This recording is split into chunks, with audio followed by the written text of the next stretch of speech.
The kitchen at Fort Denison smelled like every military base kitchen in the continental United States. A blend of industrial fryer oil, boiled chicken, and the kind of cleanliness that came from bleach and regret. Sergeant Maya Reeves had learned that smell well over her 12 years of service. She'd served in 3 different countries and 5 different bases. This was her 6th. She arrived on a Wednesday in late August, driving her 10-year-old Honda Civic onto the base with a single suitcase and a transfer order in her glove compartment. The paperwork said she was being reassigned from Fort Bragg to Fort Denison's 2nd Battalion as a kitchen operations specialist. Simple, straightforward, invisible, which was exactly how she preferred it. Maya was 32, compact and lean, with dark hair pulled back in a regulation bun, and the kind of face that didn't linger in people's memories. Not plain, not pretty, just forgettable. She had sharp eyes, though, the kind that noticed things. The way the gate guard didn't check her ID carefully. The security camera on the north fence that tilted slightly at a wrong angle. The fact that the motor pool had 3 trucks that shouldn't have been parked there. She filed those observations away without thinking about why. The barracks she was assigned were standard issue. Small room, twin bed, wall locker, narrow window looking out at a parade ground. She unpacked methodically. Everything had its place. She didn't own much. A few clothes, some books, a personal laptop she kept encrypted, a framed photo of her mother that she placed face down on the nightstand, her military ID, her tags, her service records, all immaculate, all exactly as they should be. By Thursday morning, she was in the mess hall kitchen, wearing chef's whites and watching the operation with the careful attention of someone learning a new machine. The kitchen here ran a tight shift. Breakfast at 0600, lunch at 11:30, dinner at 1700. About 400 soldiers cycled through daily. 2 cooks oversaw prep. 3 enlisted personnel ran the serving line, and a junior staff member handled cleanup. The head cook was a 38-year-old named Patterson, bulky, confident, the type of person who'd never questioned an order in his life and expected everyone else to work the same way. "You're the new girl," he said, not as a greeting but as a statement of fact. He didn't look up from the prep counter where he was aggressively chopping celery. "Sergeant Reeves," Maya said quietly.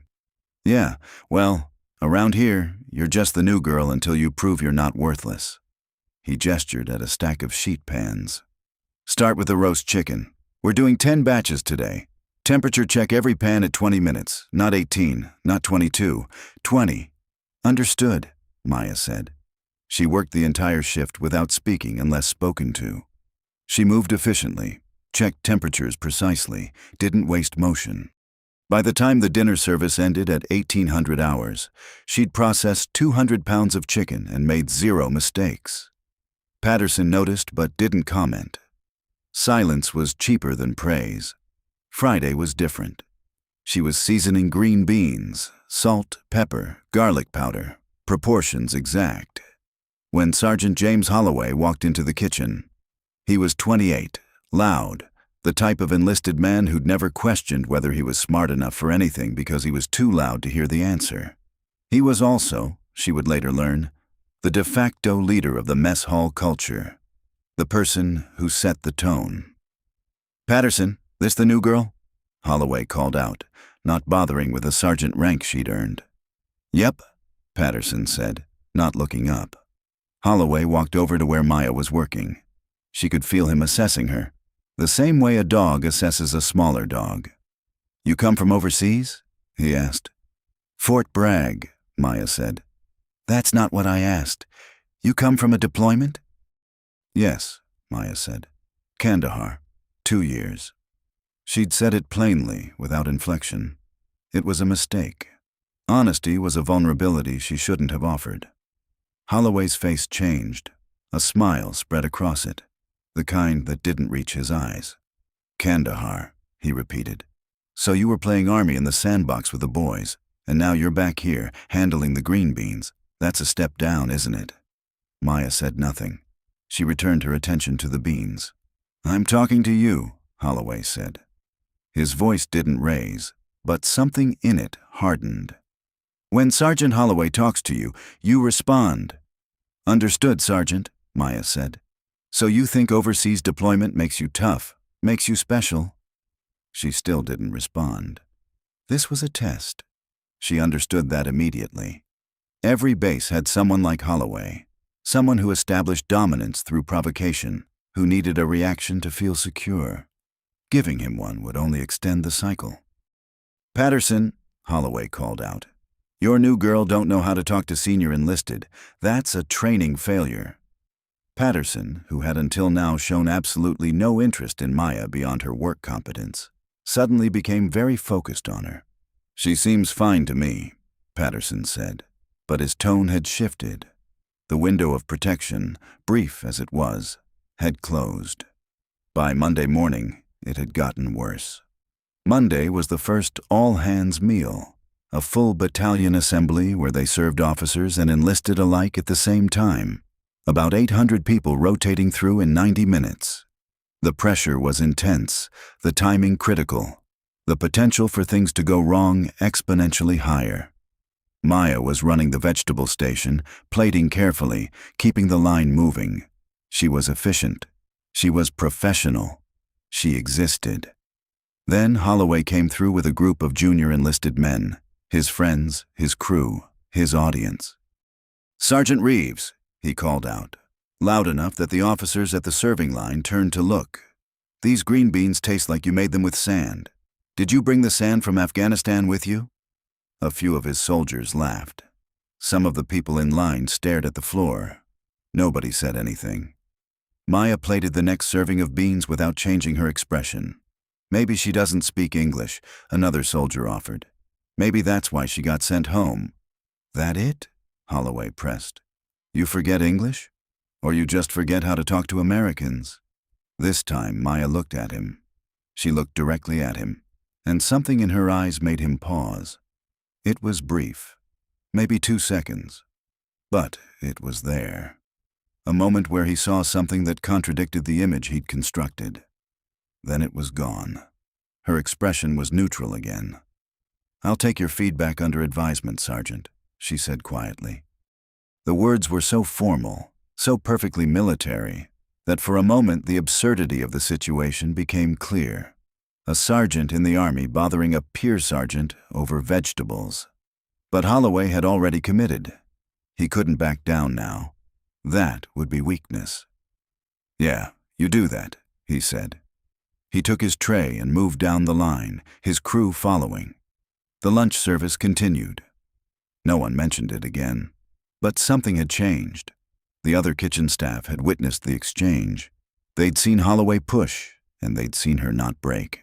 By the end of the shift, word had started to spread through the battalion. There was a new cook, quiet one, and Holloway had gotten under her skin somehow, though nobody could quite figure out how. That night, alone in her barracks, Maya opened her laptop and checked an encrypted email account that had nothing to do with the U.S. Army's servers. The message was simple. Target arrived on base Wednesday. Initial observations. Security protocols inadequate. Motor pool vehicle discrepancies noted. 3-man surveillance pattern active near supply depot. Continue gathering. Maintain cover. She closed the laptop without responding. She didn't need to. They knew she was in position. They knew what she was looking for.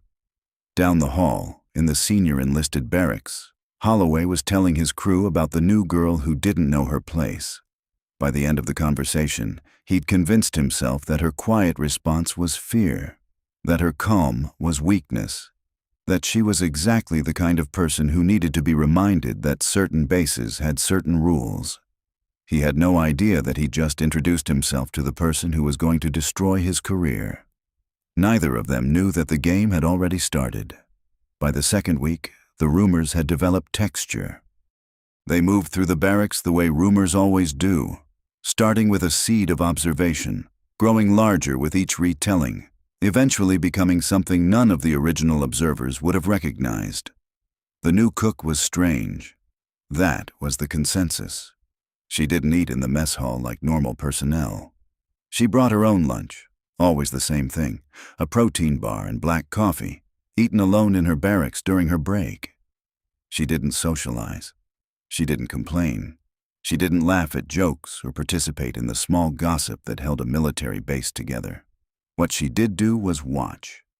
Specialist Marcus Chen, a 19-year-old in supply, was the first to really notice it.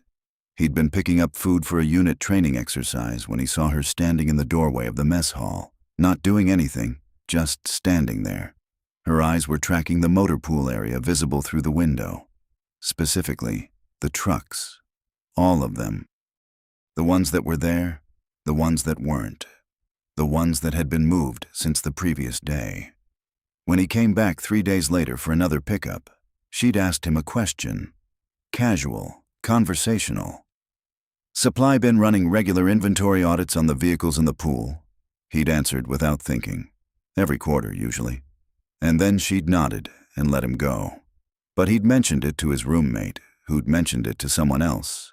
And by the end of the week, 3 different soldiers had told stories about the cook asking strange questions. One soldier said she'd asked about the security rotation schedule on the north fence. Another said she'd inquired about the generator maintenance logs. A third swore she'd asked Patterson about how many visitors the base received per month and whether there was a pattern. To most people, these would have been nothing. Questions anyone might ask. But in the context of a woman who existed almost entirely in silence, they stood out. They suggested interest in things beyond recipes and portion sizes. Patterson noticed it first. One afternoon, near the end of the second week, he confronted her directly. "Why are you asking about security?" he said. It was phrased as an accusation. "I'm not," Maya said. She was prepping beef stock, cutting bone with methodical precision. "I asked Specialist Chen about inventory procedures." "Same thing," Patterson said. "Base operations aren't your concern, your kitchen staff." "Understood," Maya said. She didn't defend herself or explain. She just accepted the correction and returned to the beef. But Patterson was bothered by something he couldn't quite articulate. It was the way she'd answered. Not defensively, but with the kind of calm that came from knowing she was right, from knowing that asking questions about base operations was, in fact, within someone's purview, depending on who that someone really was. The bullying continued, but it had changed. Holloway still made comments. About her accent, she had none. About her competence, unquestionable. About her place, always ambiguous. But there was less confidence in it now. It felt like he was reading lines that had worked before, not reacting to an actual person. One day he came through the serving line with 2 junior soldiers. "Sergeant Reeves," he said, loud enough for the officers to hear. "I heard you were asking about the security logs. That's above your pay grade, isn't it?" The serving line paused. Even the officers glanced over. "I have access to base information appropriate to my job function," Maya said. Her voice was level, professional. "If you have concerns about my conduct, you can file a formal report with the company commander." It was a perfect military response. Not rude, not defensive, simply a statement of fact wrapped in regulation. And it did something that shocked Holloway. It made him look small for pushing the issue. "Just making sure you know your place," he said. But the conviction was gone. He took his food and left. The moment he was gone, one of the junior enlisted men, Private Tyler Moss, 19 years old from rural Ohio, lingered at the serving station. "Is it true you deployed to Kandahar twice?" he asked quietly. "Once," Maya said. 2-year tour. That's still a lot more than most people here." Moss glanced around, making sure no one was listening. "And you don't talk like someone who's just a cook. You talk like, I don't know, like someone used to giving orders." Maya didn't respond immediately. She plated his vegetables with the same care she gave everyone. "Appearances are deceiving," she said finally. "Don't assume you understand someone's job based on what they do in the kitchen." Moss nodded slowly. He seemed to understand that he'd gotten as much of an answer as he was going to get. He left with his tray, but something had shifted. He'd articulated what others had been sensing, that there was a discontinuity between who Maya appeared to be and what her behavior suggested.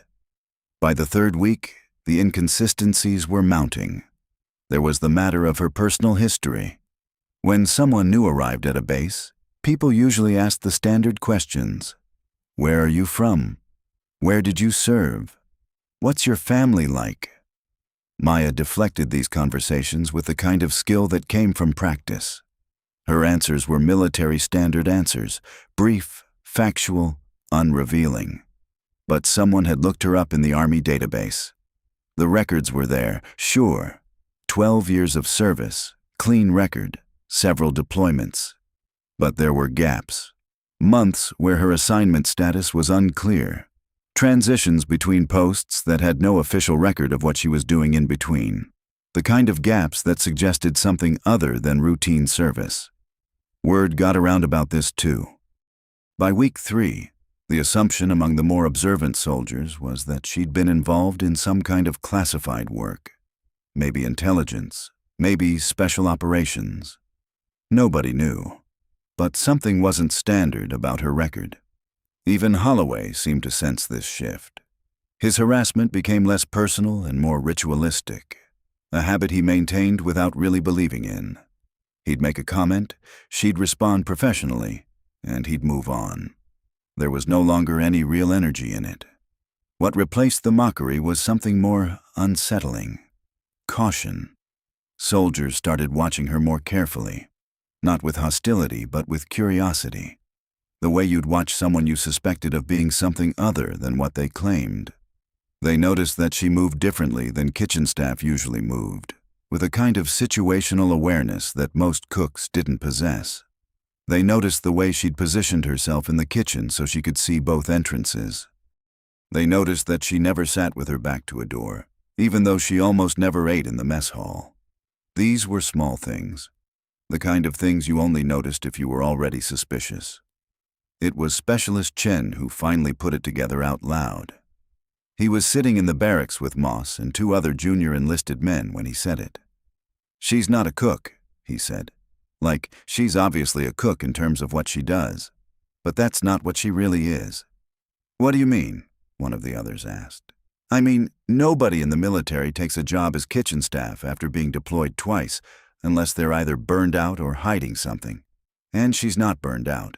She's, I don't know, focused, like she's doing a job and the cooking is just the cover." "Cover for what?" Moss asked. "That's the thing," Chen said. "I have no idea.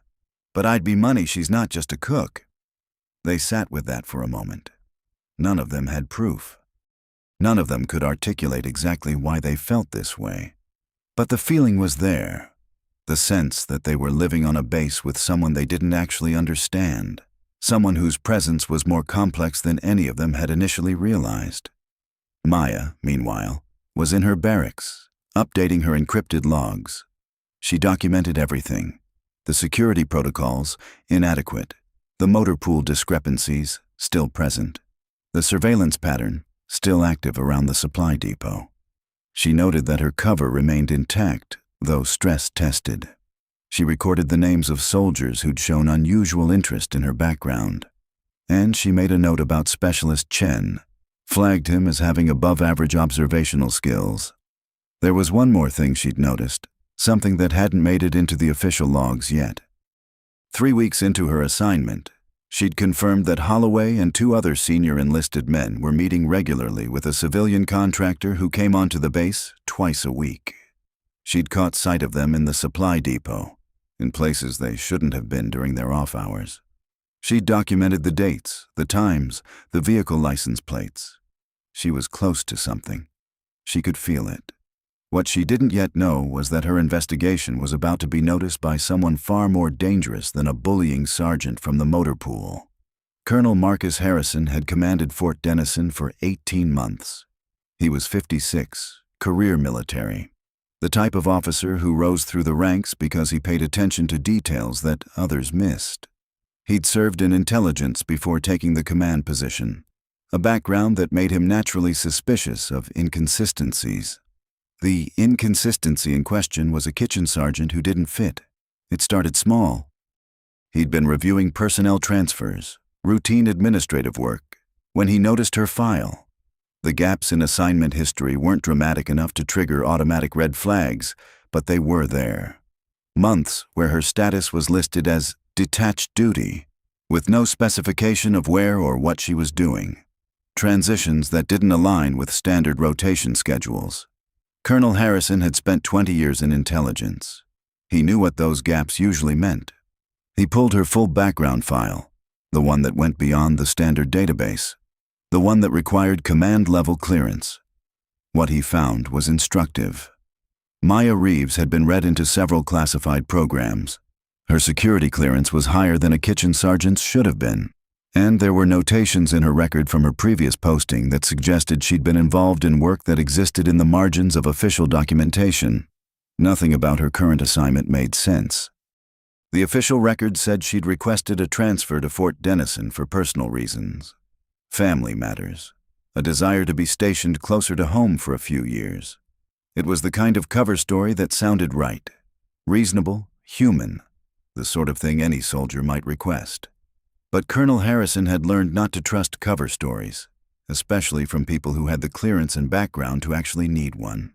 He started observing her himself. Not officially.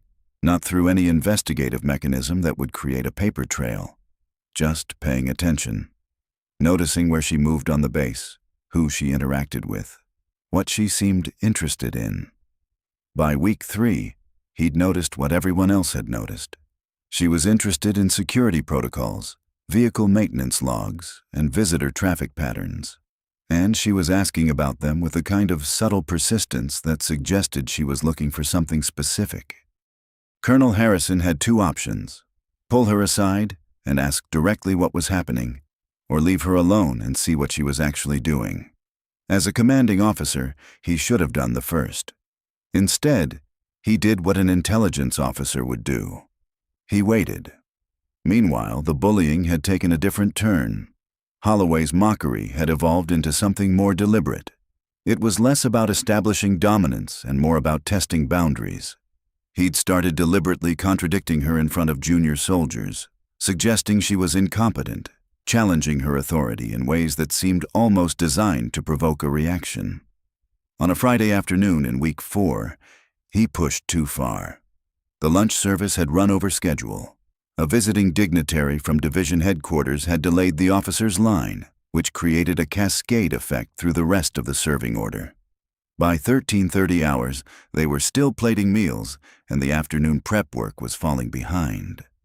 Stress in a military kitchen is like pressure in a closed container. It builds until something gives. Holloway came in through the back entrance with 2 other soldiers.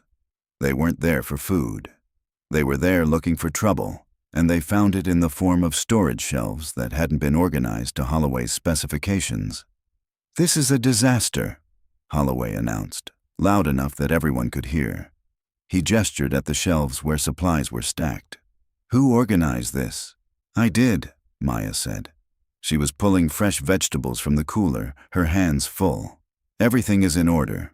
"No, it's not," Holloway said. He walked over and pulled a stack of containers down, letting them clatter to the floor. "I asked specifically for the rotation to follow a different pattern." "You didn't ask me anything," Maya said. She set down what she was carrying and turned to face him. "And you don't have the authority to reorganize the kitchen without going through the head cook." It was the first time she'd directly challenged him. Up until this point, she'd deflected. She'd been professional. She'd taken the high ground. This was different. This was confrontation. Holloway smiled. He'd been waiting for this. "Oh, so you're going to tell me how this works," he said. He stepped closer. "You're going to lecture me about protocol? I've been on this base for 6 years. I know how things work here." "Then you know that coming into the kitchen and throwing supplies around is insubordinate," Maya said. Her voice hadn't raised. She was calm in a way that was almost eerie. "You're going to report me?" Holloway asked. "Go ahead. Tell the commander that a sergeant hurt your feelings in the kitchen." What happened next occurred in a sequence that would be debated in the barracks for weeks. Holloway reached out and grabbed one of the fallen containers, held it up between them like he was going to throw it. It was a gesture, a test, a line being drawn. Most people would have flinched. Most people would have backed up. Most people would have shown fear or anger or some kind of emotional reaction that would have given Holloway what he wanted, proof that he'd gotten under her skin. Maya didn't flinch. Instead, she moved. Her hand came up and caught his wrist in a grip that, while not violent, communicated something very clear about her ability to control the situation. She didn't twist or apply pressure. She just held his arm in place with a kind of casual certainty that stripped away all pretense. For a moment, they were both frozen. Then she released him, stepped back, and returned to her work as if nothing had happened. Holloway stood there, his hand still raised, his expression shifted into something between shock and confusion. The two soldiers with him stared at the ground. No one spoke. Finally, Holloway lowered his arm. He looked at his hand, then back at Maya, then at the shelves he'd knocked over. "Pick these up," he said to one of his soldiers, his voice flat. Then he left the kitchen without another word. Patterson, who'd witnessed the entire exchange from across the room, said nothing. But something in his expression had changed. He suddenly seemed to understand that his assessment of Maya Reeves had been fundamentally incomplete. The story of what happened in the kitchen traveled through the base in less than an hour. Different versions emerged. In one version, Maya had nearly broken Holloway's arm. In another, she'd used some kind of special forces technique. In the most dramatic retelling, she'd disarmed him and would have fought 3 soldiers if the officers hadn't intervened. They hadn't. There were no officers present. The truth was simpler and somehow more damaging to Holloway. She demonstrated a level of control and awareness that revealed everything the soldiers had been suspecting. This wasn't a cook. This wasn't someone trying to find her place in a new assignment. This was someone trained, someone confident, someone operating on a completely different level than the people around her. And if she was that, then what was she actually doing here? Colonel Harrison heard about the incident within 2 hours. Not the exaggerated versions, but a credible account from Patterson, who'd been straight with him about what he'd actually seen. A sergeant grabbing supplies, the new cook restraining him without apparent effort, everyone walking away. That evening, the colonel pulled Maya's file again. He read through the classified notations more carefully this time, looking for what kind of training would produce someone who could move like that, react like that, maintain composure like that.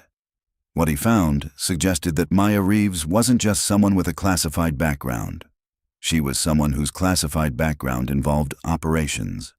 He made a decision. He was going to speak with her directly, not as a commanding officer questioning a subordinate, but as someone who recognized what she might actually be. He scheduled a meeting for Monday morning in his office. The official reason in the logs would be routine personnel review. The actual conversation would be something else entirely. What Colonel Harrison didn't know was that Maya had been documenting his investigation. She'd seen the files being pulled from the secure database. She'd noticed the way he'd started watching her. She understood exactly what was happening. And she was trying to decide whether his interest was a threat to her assignment or an opportunity to accelerate it. The weekend stretched ahead of her. 48 hours before a conversation that would change everything. Colonel Harrison's office was on the 2nd floor of the headquarters building, overlooking the parade ground.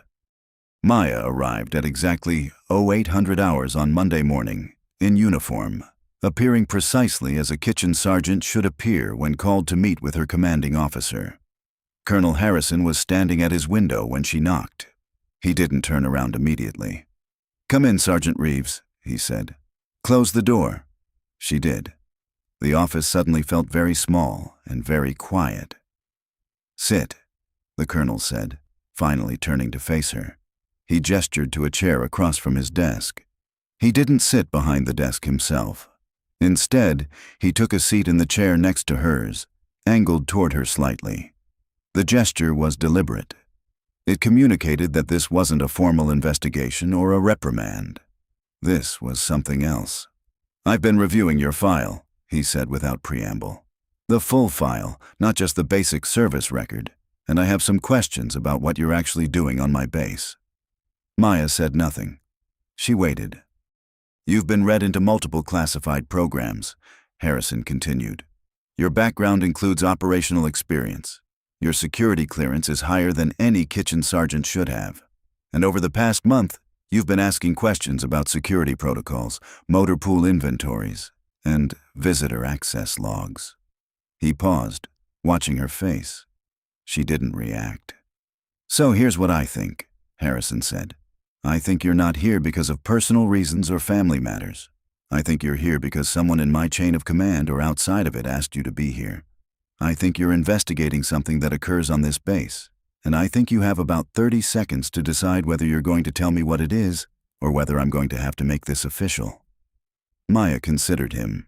She'd evaluated Colonel Harrison weeks ago, the same way she evaluated everyone. She'd noted his intelligence background, his attention to detail, the way he moved through the base with purpose. She'd flagged him as a potential complication. She hadn't expected him to ask directly this soon. If I confirm what you're suggesting, she said carefully, that would mean revealing the scope of an active investigation. That's not my authorization to give. Then we'll do this differently, Harrison said. He stood and walked to his desk, pulled out his secure phone, and made a call. This is Colonel Marcus Harrison, Fort Denison Command.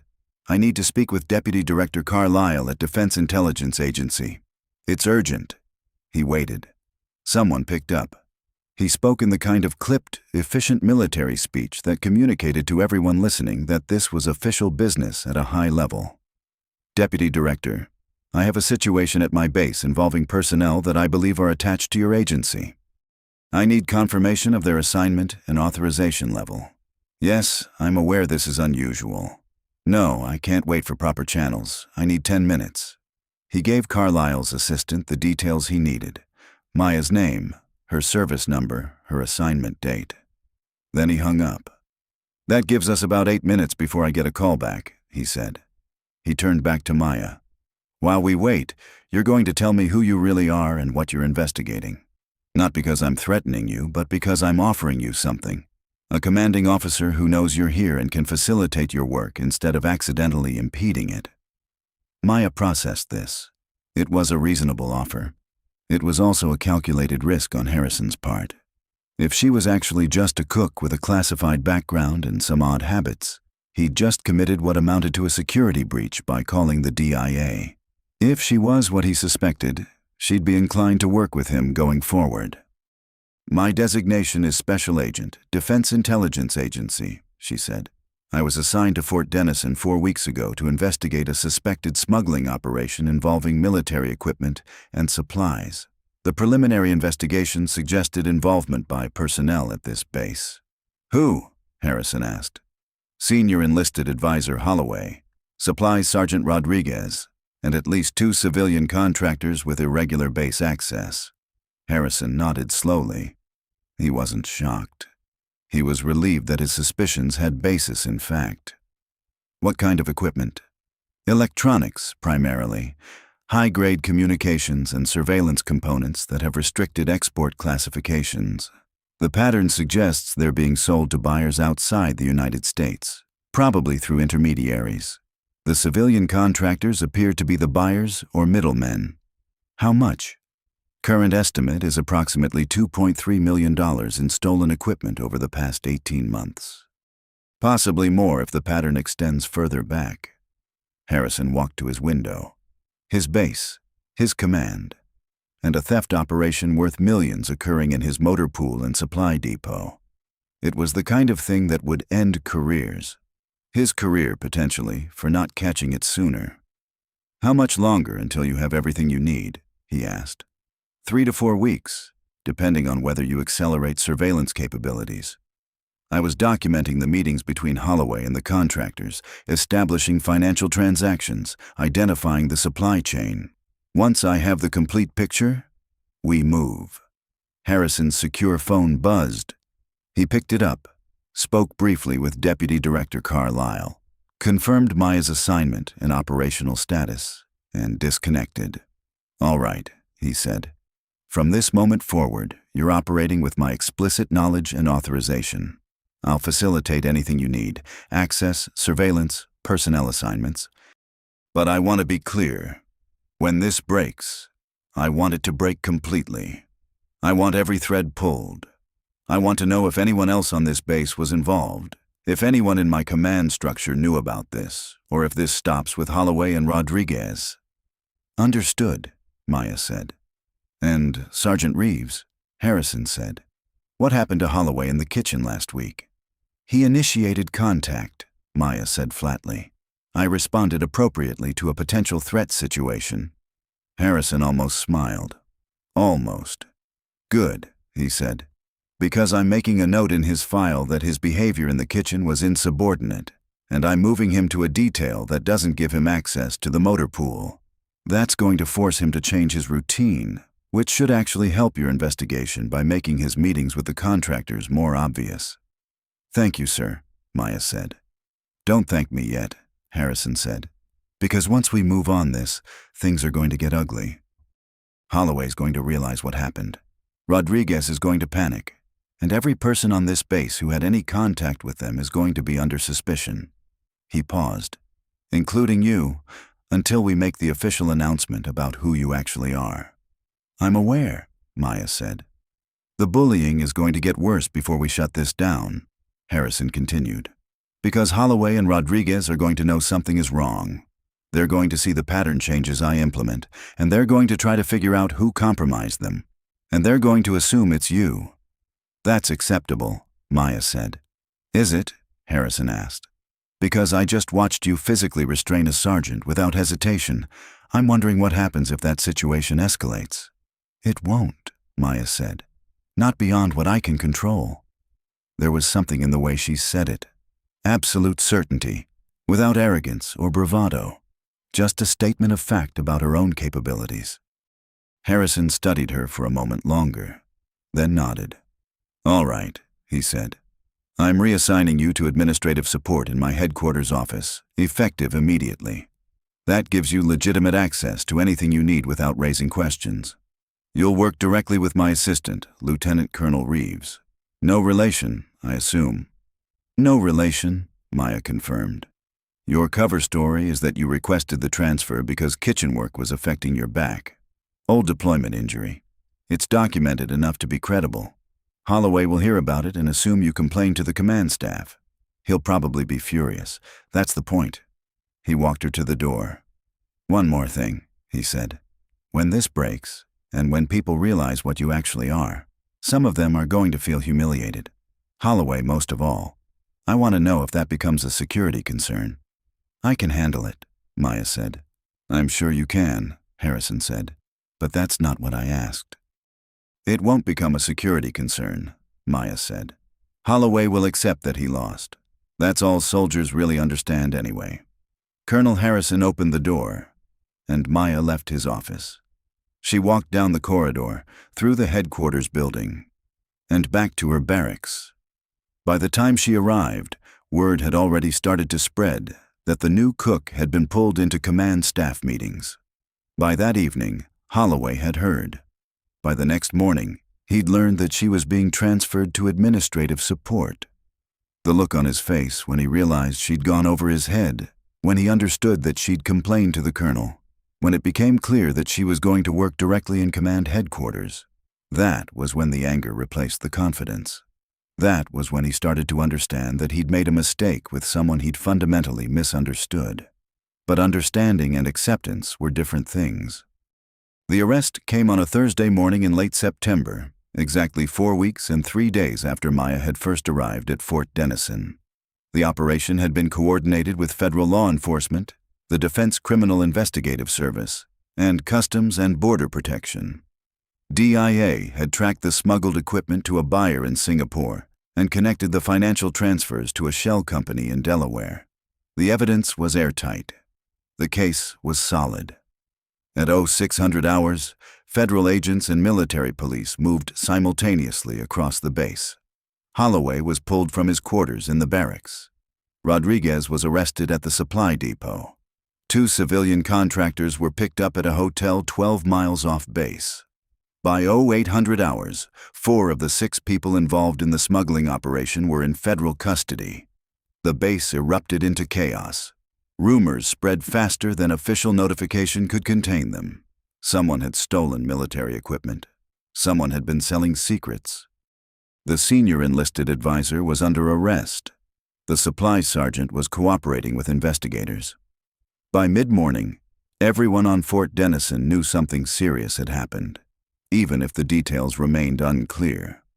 Colonel Harrison held a mandatory battalion formation at 1400 hours.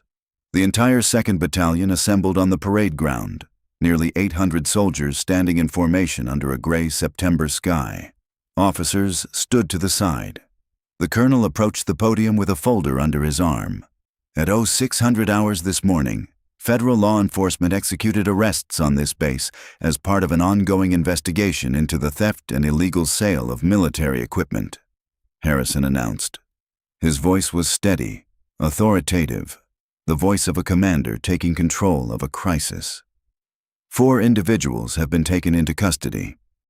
This investigation was conducted with the assistance of a Defense Intelligence Agency operative who has been stationed at Fort Denison for the past month. He paused, letting that sink in. The operative in question was assigned to this base undercover to gather evidence of the smuggling operation. That operative is present on this formation. Another pause. Longer this time. Soldiers began exchanging glances, trying to figure out who it could be. I want to be clear about something, Harrison continued.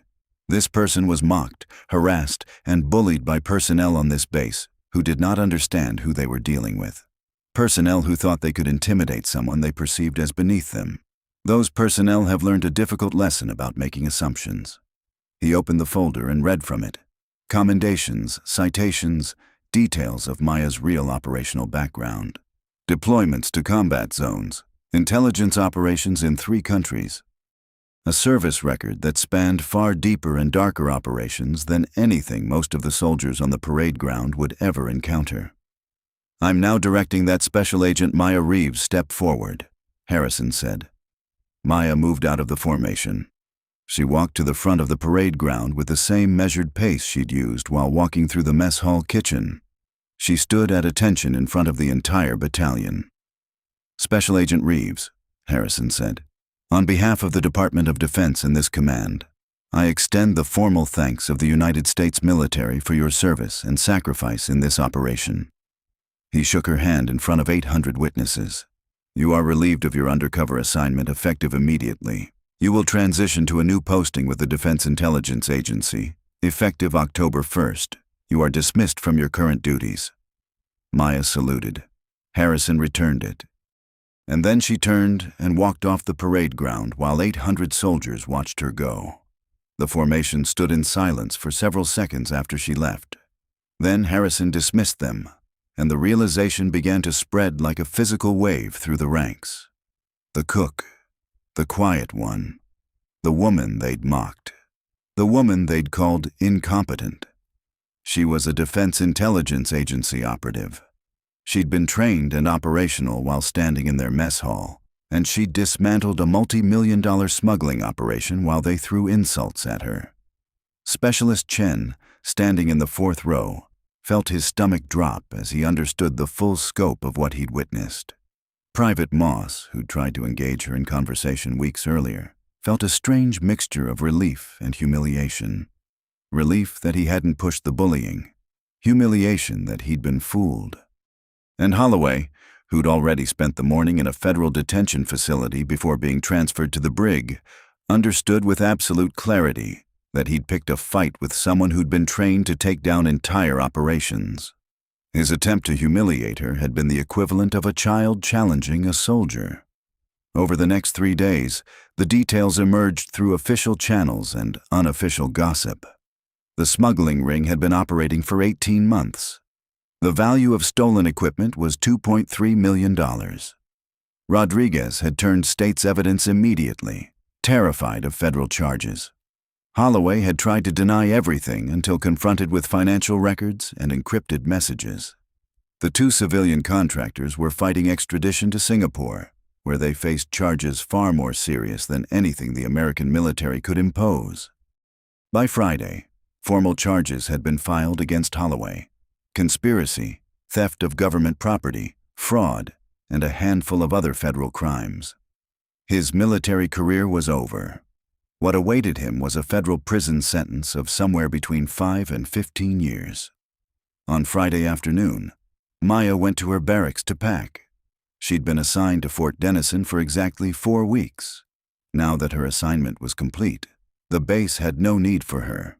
She threw clothes into her suitcase with the same methodical precision she'd used to pack 4 weeks earlier.